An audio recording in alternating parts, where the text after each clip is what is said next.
We'll go ahead and get started, and Peg will do our introduction, but I just wanted to welcome you and tell you that next week we have our own Mark Hiskus here talking to us about home and literature, and he's always a favorite speaker. So thanks, Mark, for being here next week.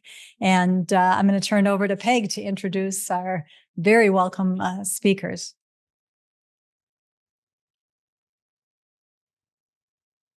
We'll talk about coming home. Welcome. For those of you that haven't had a chance to know the Tanis family completely, since Philip and Gretchen and the family of their children have been out for many years, and you will hear more about that from them. But I have to say that since I have known Philip for a long time, he may have to forgive me, but as a preschooler, I can remember having him come occasionally for a meal, and I knew he didn't like peas. So do you remember? Does he like peas now, Gretchen? Oh, good. As a high school student, he was one of the few boys that became a Dutch dancer when it was an all-girl athletic program. And our son, Rick, was just a year behind him and had an opportunity to have his fabulous costume. And we thank you for that. Now, I don't know how much this was planned, but there, John, his dad's twin. Where is he? Oh, there he is. Okay, I missed him. Was born just about the time of our grandson. So we've had combinations all through the years, and I love it. So welcome home, Philip. And then Gretchen came on the scene, and we've come to love her. And you're going to hear a lot more about her when she talks about what she has been doing in the world. So we welcome you both. Look forward to hearing what you have to say, and thank you for being a part of us today.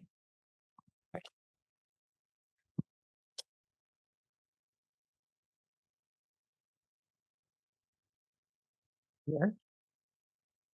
This is going to be interesting. We've never done something like this before, have we? So we'll see how this goes. But it's good to be back. This used to be the choir room, right? Yeah. So things changed. We wanted to give you a little bit of a taste of what family has meant to us and its impact over the last 10 years. As a way of context, 10 years ago, the World Communion of Reformed Churches, of which the Reformed Church in America is a member, the Christian Reformed Church, Presbyterian Church USA, 230 different denominations, was based in, watch this, yes, Geneva, Switzerland. And due to a whole host of reasons, not the least of which was financial, being good Reformed folks, decided to move up to Hanover, Germany. Geneva was its base for decades. It's the ecumenical centers there where the World Council of Churches is, and the Lutheran World Federation, and others. But the WCRC decided to make a move to Germany. At that same time, and partially because of it, the position for the communications executive came open.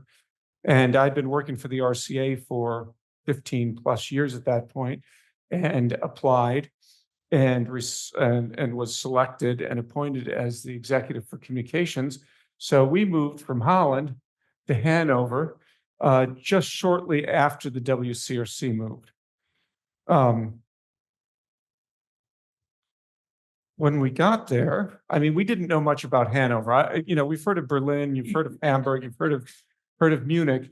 Hanover was not really on our radar. Neither of us spoke German, neither did the kids. John, who's now a freshman at Hope, was going into third grade, and our daughter, Emmy, was 4. So we got there, and I'll let you just say a few things about our initial. After moving to Hanover and learning about the city and the area in northern Germany where it is, I often describe to visitors that Hanover was the Grand Rapids of Germany. It has 500,000 people. The main industry is automotive, furniture, and farmland. So if that is not Grand Rapids, I don't know what is. But Hanover has always, since the year 987, whenever it was officially founded, has always been a city of transit. Because it's on the Lena River, it was transportation area between Hamburg and cities in the south, and continues to be that same type of place. They have a large conference grounds on the south side of town where they have major conferences every year where people come in and do their trade shows. So Hanover still retains that DNA in its city. And you'll see the market church there, the big tower. Thank you. Very good. If you have a chance to visit the Hanover History Museum, you will see a sketch of the market church is still on the very same footprint from 1000 AD. So absolutely fascinating how these European cities retain their ethos, their fingerprint, their DNA within the city. At the same time, though, some of the things that we found were about Hanover were, as throughout Germany, it was a post-Christian society, which was a bit of a change for us, but it was done. It's not so straightforward. It's an interesting way. So you'll see this Christmas market, which is really an Advent market because it closes up on the 23rd of December every year. But it's this huge thing. Now, the thing that I want to point out is down here at the end of the block, kitty corner from the market church, is where the WCRC offices are. So we are surrounded by this Christmas market, but the Christmas market is less about Jesus and more about beer or sausages or throwing axes at wooden cutouts of bears. Don't forget the Glühwein. Oh, and the Glühwein, yes, the mulled hot wine, which helps us get through the darker days of German winters. But we saw this pattern throughout that although the Christian holidays were noted and we had them off, they became secular. Ascension Day, which isn't a huge holiday here in the States, is a day off throughout Germany. It's also Father's Day. It's also a day that emergency room visits spike because Father's Day in Germany is when the fathers, and I never fully did this, get a wagon full of beer, go out into the woods and drink themselves silly. And that's Ascension Day. So you have all the trappings of the Christian holidays and the marks and the rhythms of the year around this without the religious impact or beliefs. And then one of the other strange things that we found as Americans was the church tax. So when we registered as residents of Hanover, we ticked the box saying we were Reformed. Now, Hanover is very Lutheran. The South, Bavaria is Catholic, but you get up into the northern areas and you're into Lutheran land. But there was one Reformed congregation in Hanover, which had, I think they told us, 5,000 members, because that's how many of us ticked the box. If there were this many people in church on a Sunday, that was a good Sunday. And not only that, that people were giving their money to the church through their church tax, but it changed the dynamic within the congregation so that an offering became kind of a secondary kind of priority. You could leave a few coins on your way out and they'd announce for a special cause, and they'd announce that they raised 200 euros at the last service. And please, would you continue to give generously? Because all their basic needs were being met.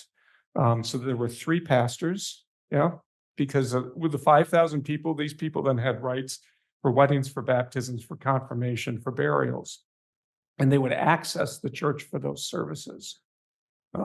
You'll hear more about Paul Oppenheim a little bit later in our presentation, but I was having a bit of a strong discussion with our friend Paul Oppenheim about where he found the good news in Hanover, where he found the good news in the churches around northern Germany. And I said, what's even the point of church now here in Germany in these times if we're not announcing the good news in some capacity?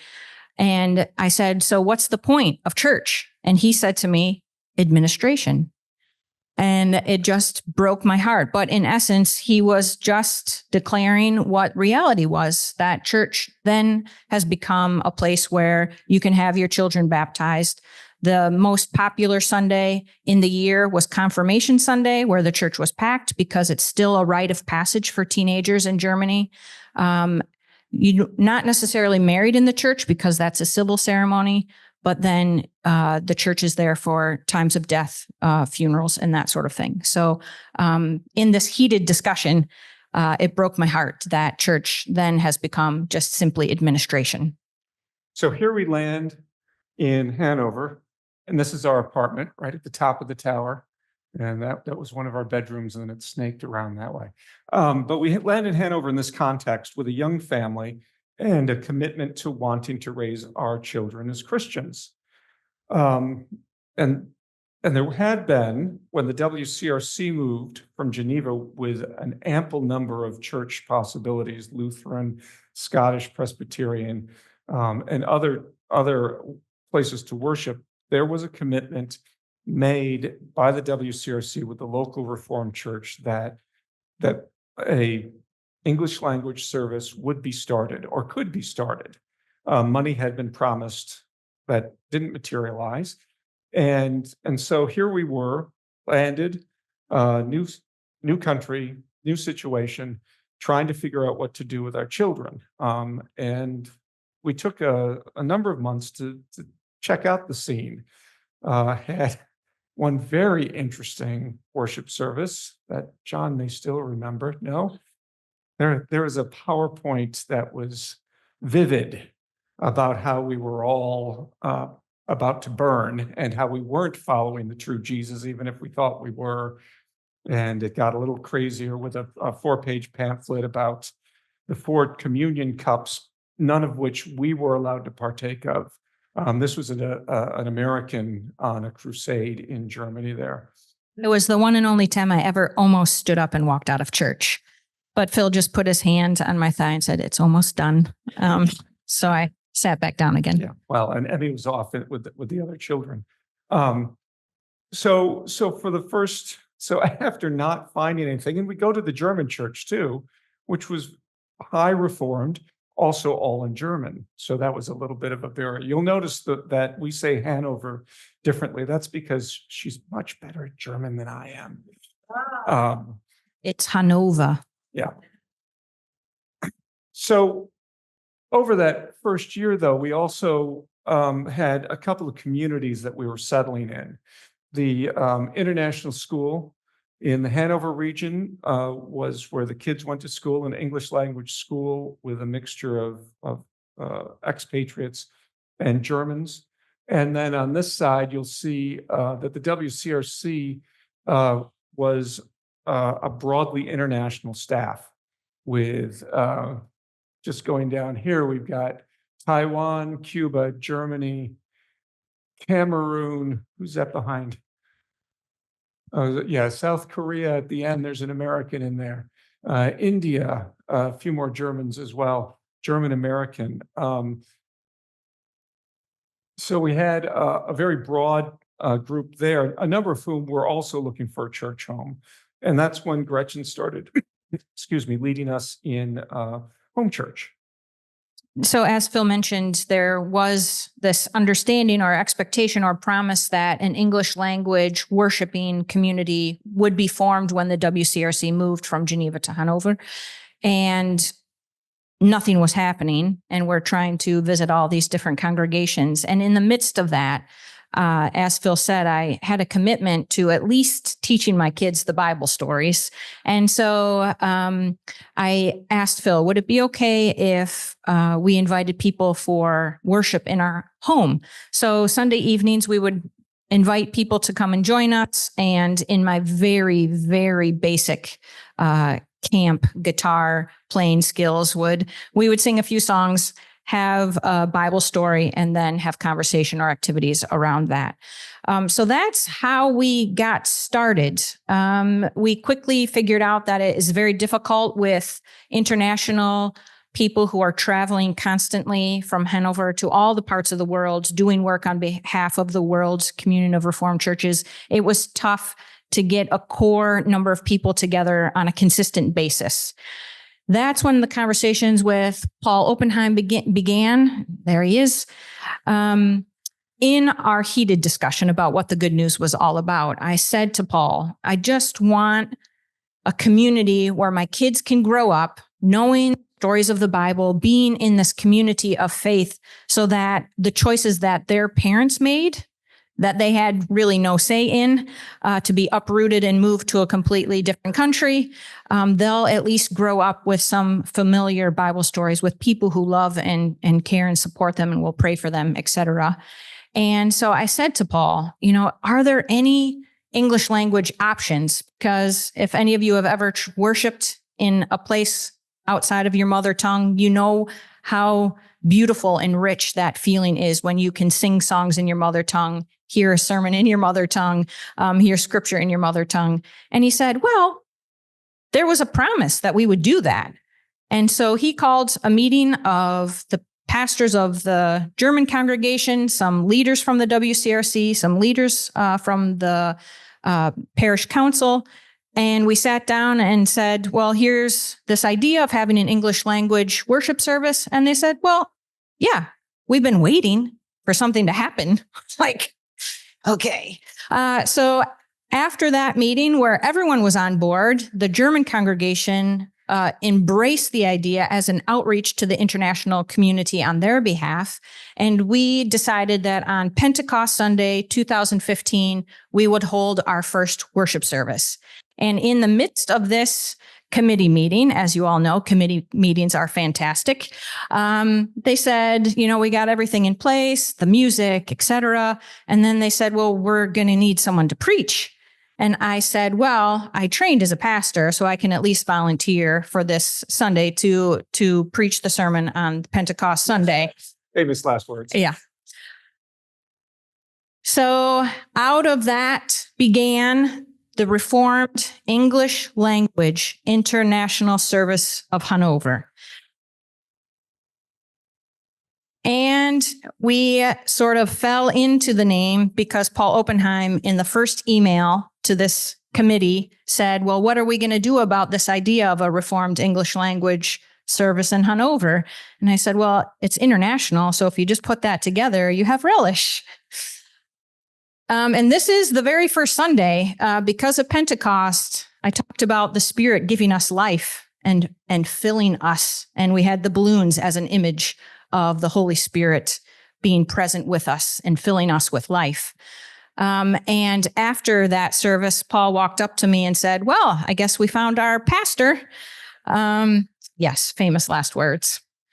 From then on out, we worshiped once a month with, again, the international community of Hanover through friends and relationships that we built in the international school community, as well as members from the WCRC staff and their families. And out of this blossomed our international community. You can see a sign that they put outside the church, which happens to be in central Hanover, right on a major road. So we had quite a number of people over the years say, I was walking by and I saw your sign and I came to worship. So those first number of years from 2015 to 2020, we met once a month. And out of that grew. I do have to say, they found their pastor. They also found their children's leader. Sunday school teacher. Sunday school teacher. Was not in my wheelhouse when we started, but here, and I'm going to embarrass my son. John, can you stand up? Let everybody see where. There he is right there. He made it. Yeah, he made it. And this is our daughter, Emmy. And we'd have a walkout. We used what was the name of the book? Jesus Storybook Bible. The Jesus Storybook Bible, and just kind of worked through that throughout the year. Found out as we went that most of these kids had never had a Bible story before in their lives. Some did, some didn't. So it was a Bible story and a craft each time out. So I didn't really get to hear Gretchen preach too much, but we each did our thing. The other thing that I think, before we move on with the narrative, I want to just point out too, is one of the beauties of the church was in its ecumenical diversity. We're in a Reformed church, with the core being the WCRC staff, so all good Reformed folk. But we attracted people from across the depth and breadth, everything: Orthodox, Catholics, Lutherans, Reformed, non-denominational, Baptists, and all were just able to come in and worship with us and create this community with us. And Gretchen then also brilliantly recruited our interns. We had 2 interns at a time at the WCRC, typically women from the Global South. And they would bring their time and talents as well and be part of our worship planning team. And that just deepened the bonds too with us, one of whom, a Korean, became our pianist for a while, and stayed on as a worship team leader because she cycled back around to Germany for some postdoc or post-grad work too. And things were going along, and then suddenly, COVID. We have a global pandemic. Very quickly, I figured out, or actually, it wasn't even my idea. A few of our congregation members actually messaged me and said, "Gee, can you just read scripture passages out to us, record it and put it up so that we can listen and hear it during this time?" And my internal response was, well, you have the Bible. You can just read the Bible yourself. But there was something comforting to them about having someone read scripture out loud. And so I posted it to our church Facebook page. And out of that sprung the idea to have worship online, which for the Germans, they didn't actually catch on to that idea for a full year or more afterwards. Germans are a little slow to take up new things, but they are slow and steady, and I bless them for that, definitely. So on the left, you'll see this is Palm Sunday, 2020, and Phil rigged up a very nice recording studio with a table, chairs, hymn books, and the iPad to do the recording. And I didn't have anything close to a palm branch, so I used our Hanover 96 football scarf as a way of shouting Hosanna. But out of that experience then sprung our virtual worship, which, because everyone was on hard lockdown in Germany, we decided, well, no one's really doing anything, so we'll meet more often. So we went to worshiping twice a month through Germany had 3 hard lockdowns in 2020 and 2021. So there were many, many, many weeks where we moved to Zoom, having worship on Zoom, and we have people from all over Hanover that would join us because we had virtual worship.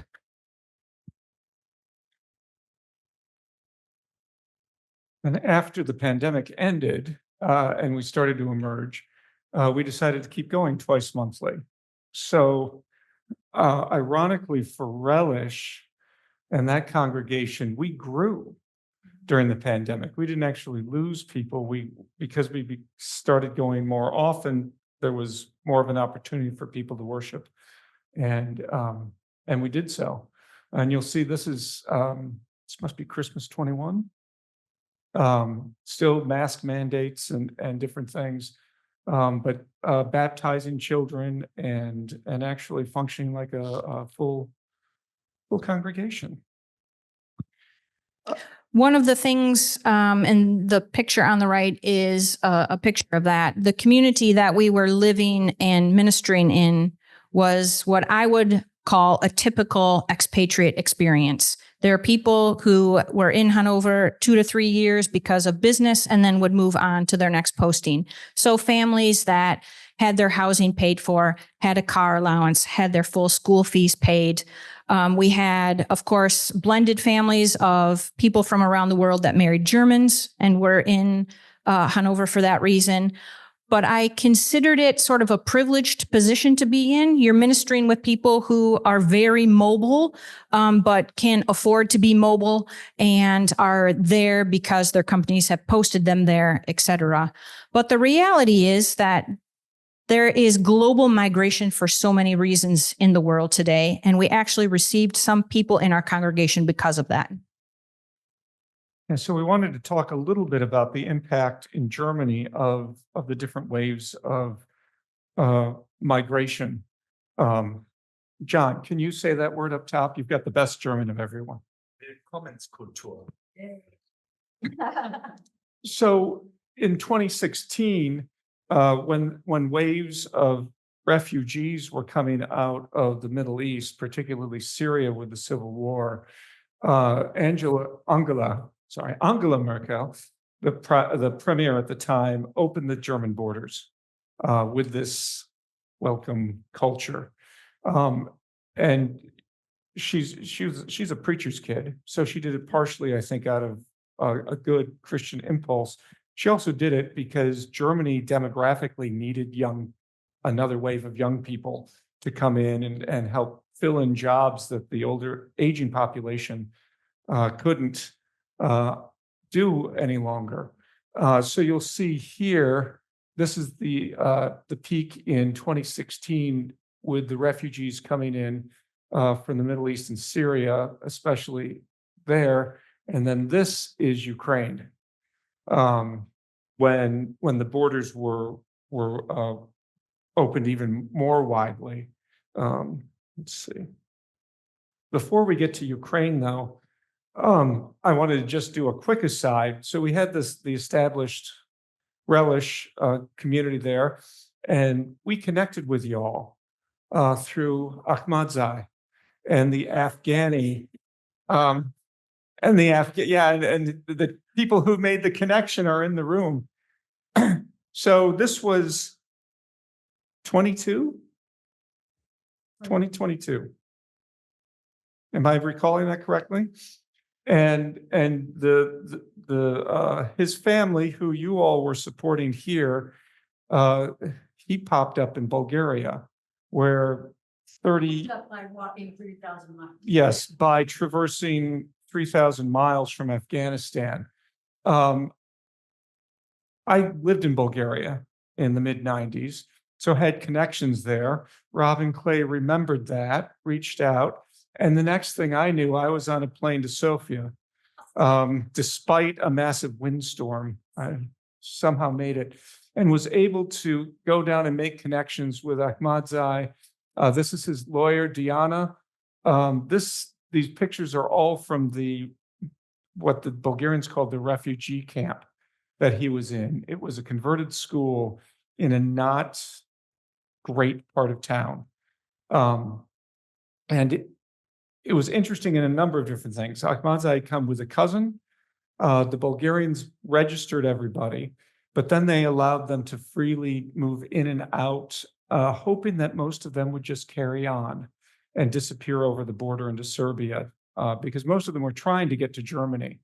Thankfully, Ahmadzai was smarter than that, but at the same time, we wanted to get him out of this into a more stable,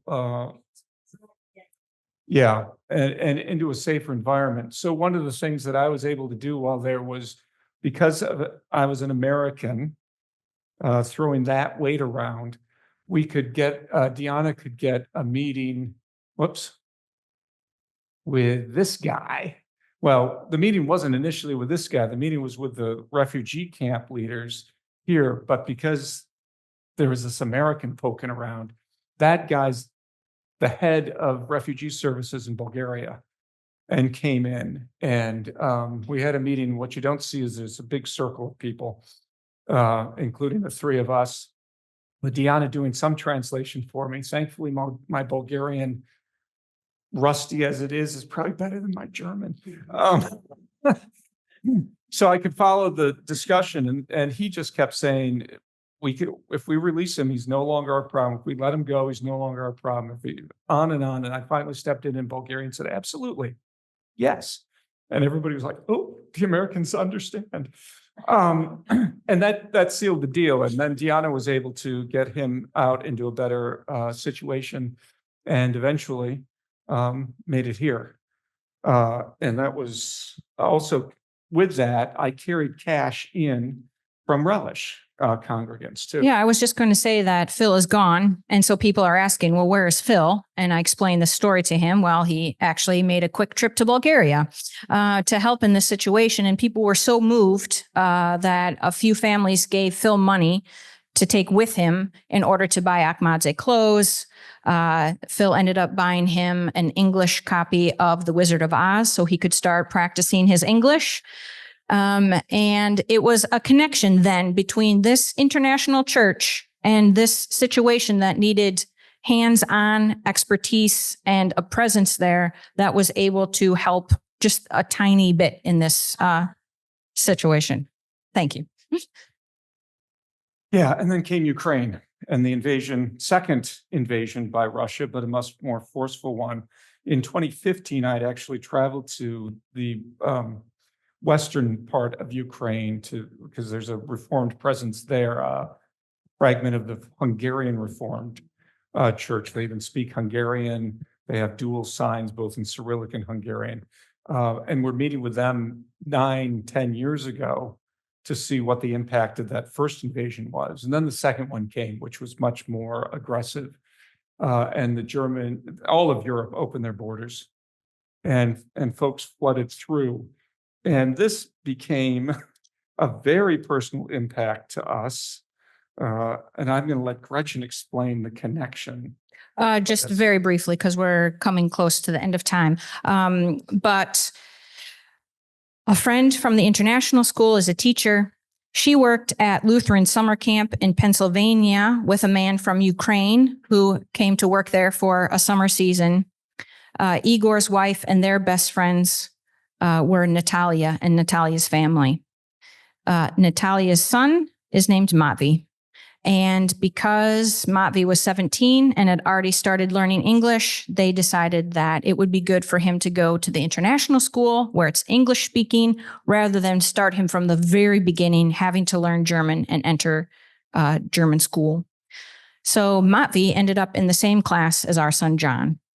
Matvey's family and Igor and his family, Igor's wife and their family, were living very far out of Hanover. So I said to my friend, Marianne, hey, Matvey's a 17-year-old teenage boy living with a bunch of women and kids. Not ideal when you're trying to make friends. And maybe he would like to stay with us during the school week. So he's in town.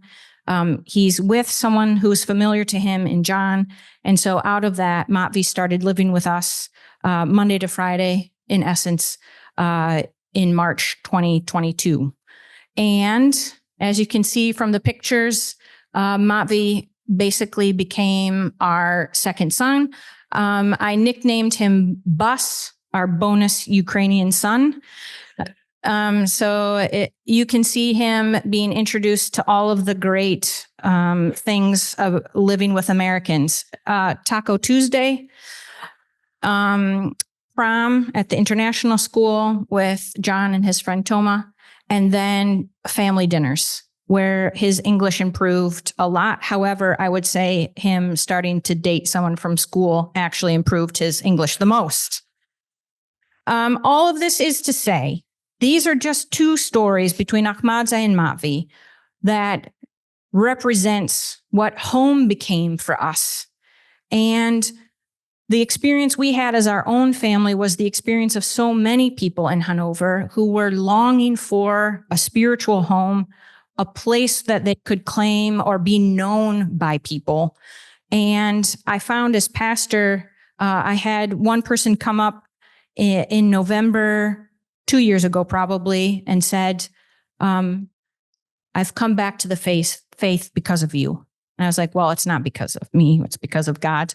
But Relish became this place where people could return to faith, could raise their kids in the faith, where people could find their home. And I have this quote from a Reformed Journal article, probably a decade or so more ago, that said, where God is, there your home. And no matter where you are in the world, that's a truth that I hold on to. But I was thinking about this during, while Pastor Janelle was preaching. The very first time I met Matvi's dad, he was able to receive permission from Ukraine to travel across the border to visit his family. And the very first time I met him, I started crying because that's what I do. But he also started crying. And there was this understanding between the two of us. We never have spoken the same language. His German is as rusty as mine. But even as we were saying goodbye to him in the spring when we were moving back to the United States, whenever I would see him, he would tear up and I would tear up. There's something about welcoming people into your home that bonds you, I think, for life. So those are just two snapshots of the way that the church was able to welcome people to this idea of home, home with God, home with one another, no matter what culture you come from. We have more notes right there. You should finish there. Well, no, you covered them. Yeah. And you're not just like. And there's no, that is my brother. We had I decided to throw up, Joel visited and we used his talents. We also, speaking of family, our nephew visited, who's a talented guitarist and singer, and we used his talents at church as well. So you can see, just to close things off in case you have questions, you can see what then the community became. Christmas worship services, a place where kids were always welcomed. They still have children's messages in the service, and Sunday school. And the Germans were always so surprised that children showed up. And I was like, well, they were a little jealous about how many kids we had. Yeah.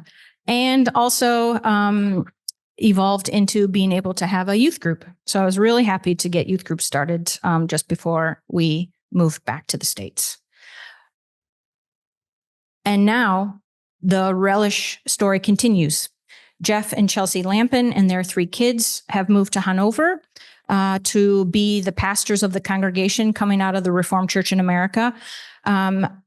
I know that they're here in the States at the moment, finishing up raising support. So if you as individuals are moved by this story, I think you should be.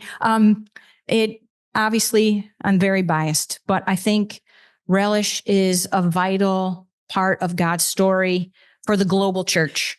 And if you have a chance to support Jeff and Chelsea Lampin, it would go towards continuing this story of God creating home for people in Hanover. Thanks.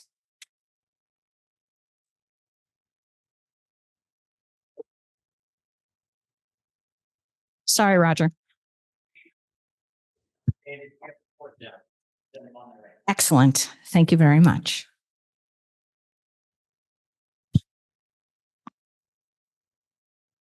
So I think we've got a little time for questions, yeah? Right.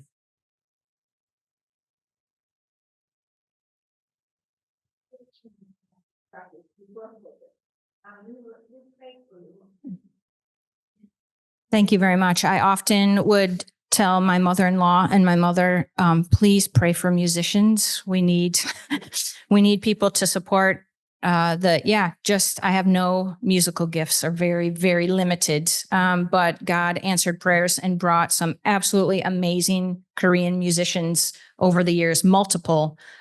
So God listened to you. Thank you.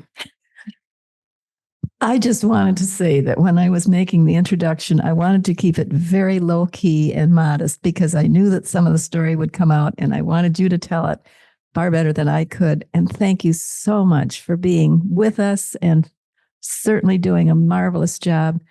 And Phil, one thing that I didn't know whether I should say at that time, but I'm going to say now because Gretchen has shown herself to be so capable. He was one of the youngest mayors, if not the youngest mayor in the country when he was in college. So we thank you for all of your talents and all of your contributions and the depths to which you have both taken the world.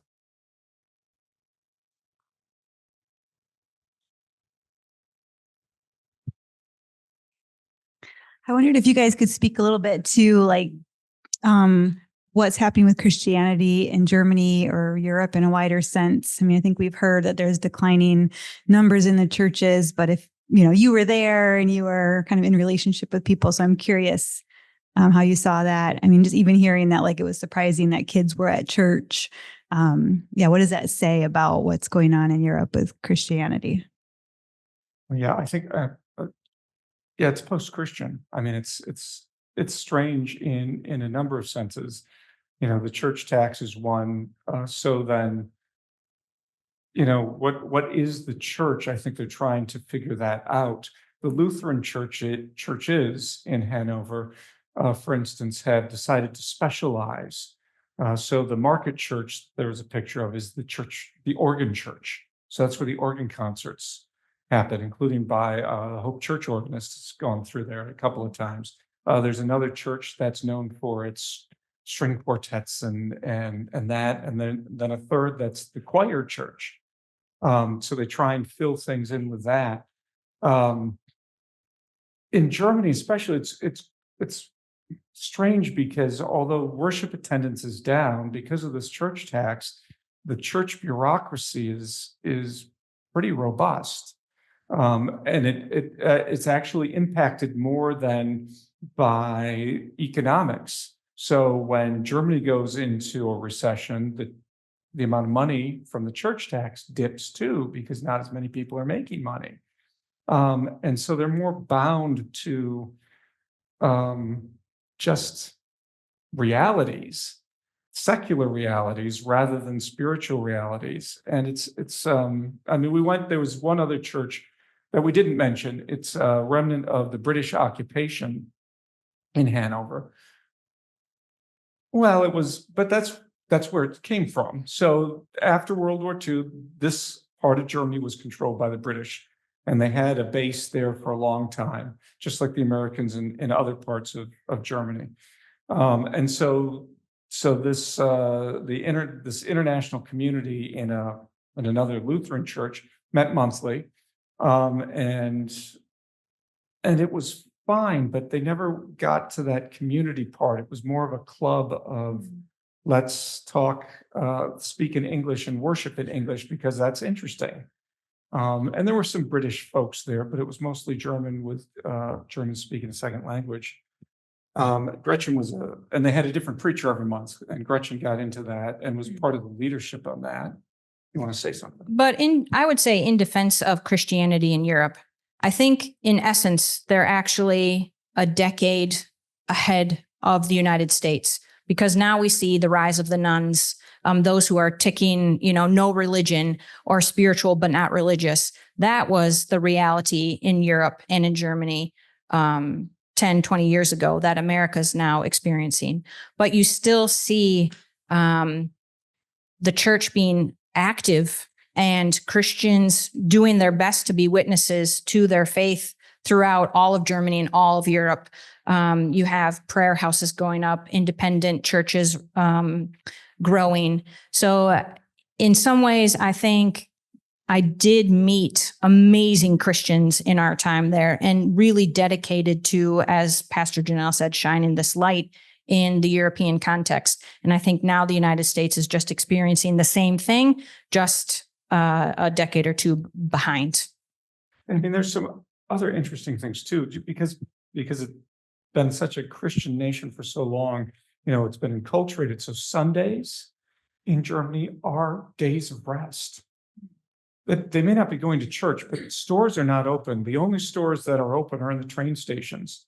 This was a huge change for us. Because, we can't pop to Meijer to quick, I forgot that loaf of bread. Although the bakeries are open in the morning and the lines are out the door. But they've got this rhythm, at least on their weekly rhythm, that Sundays are the day off. And and the Christmas markets, it's mostly about drinking Glühwein and beer, but you've got the Christmas ornaments and beautiful worship services in and around that as well. One of the other things during the 2016 rise of refugees in Germany is I made a comment that actually the Germans are being more Christian in welcoming people than people in the United States who are supposedly Christian. But there were churches who gathered bicycle donations and taught Syrian women how to ride bikes as part of their outreach and trying to help them be acclimated to life in Germany, because you ride your bike everywhere, especially in northern Germany. So that was one outreach that I thought, wow, this is amazing.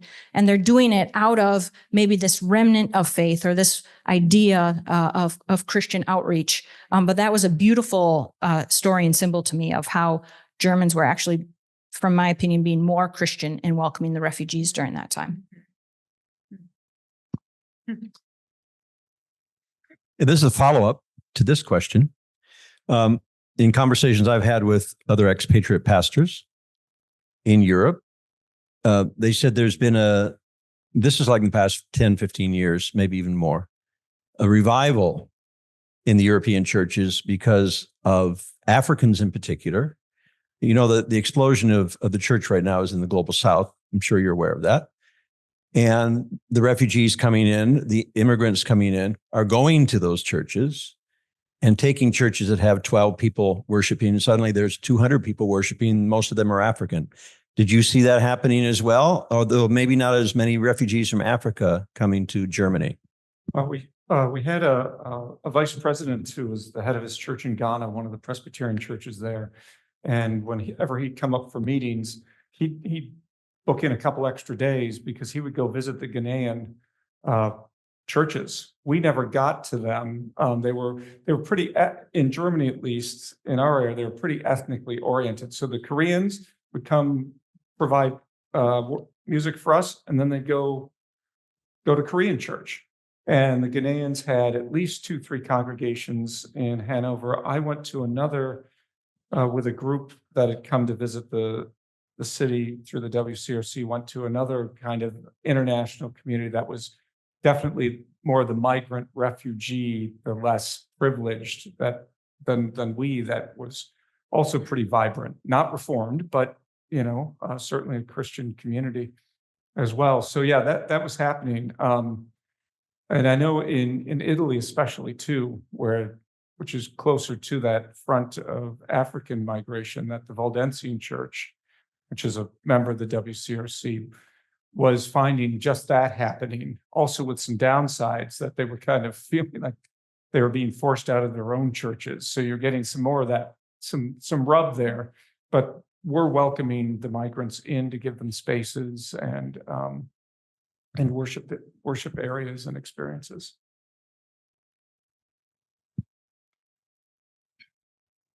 You mentioned Confirmation Sunday as being the most crowded day at church. Was that just a formality, or had the young people actually gone through confirmation classes? John. Our core family is laughing right now because both of our kids went through 2 years of German language confirmation class. Bless you, John. Bless you, Emmy, who is in Sunday school here.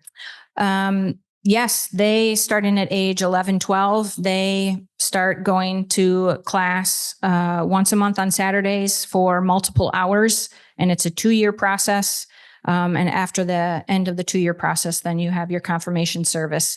And German teenagers all around the country are going through this process. You'll hear the same process in Scandinavia as well. Denmark, Norway, Sweden, all having, Finland has a massive ministry around confirmation because I think almost every Finnish teenager goes through confirmation. So it is Christian. Yeah, I mean, it's very Christian. It's very biblically based. So it's an amazing thing to comprehend, where you're having this amazing outreach to teenagers across Europe through this confirmation process. They come to the end of confirmation, and then maybe they never go to church again until they have their kids baptized. So this is a conversation that leaders in confirmation, especially youth pastors and youth workers, are having across Europe, is because this framework for ministry with young people is there.